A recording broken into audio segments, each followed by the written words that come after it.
நீங்கள் பார்த்துக் கொண்டிருப்பது 24 நியூஸ் தமிழ்.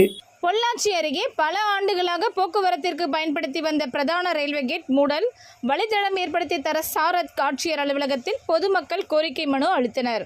பொள்ளாச்சி பாலக்காடு சாலையில் வடுகபாளையம் பகுதியில் 100 ஆண்டுகளாக ரயில்வே கேட் செயல்படுகிறது.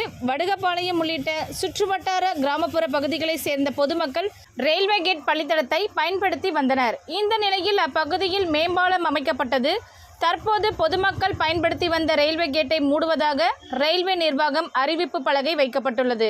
இதனால் அதிர்ச்சியடைந்த அப்பகுதி மக்கள் நேற்று போராட்டத்தில் ஈடுபட்டனர். இன்று 2வது வார்டு நகரமன்ற உறுப்பினர் உமா மகேஸ்வரி தலைமையில் அப்பகுதியை சேர்ந்த பொதுமக்கள் காலமாக பொதுமக்கள் பயன்படுத்தி வந்த ரயில்வே கேட்டை மூடக்கூடாது என வலியுறுத்தி சார் ஆட்சியர் அலுவலகத்தில் கோரிக்கை மனு அளித்தனர்.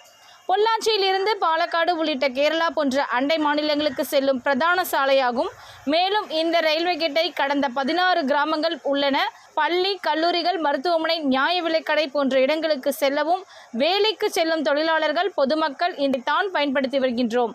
தற்போது முன் அறிவிப்பின்றி வழித்தடத்தை அதிகாரிகள் மூடி உள்ளனர். இதனால் 6 கிலோமீட்டர் சுற்றி தான் நகர பகுதியில் வர முடியும்.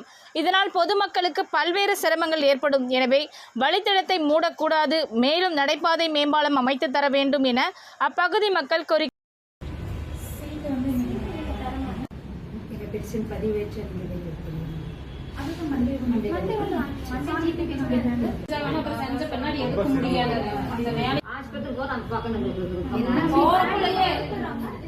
இங்கிருந்து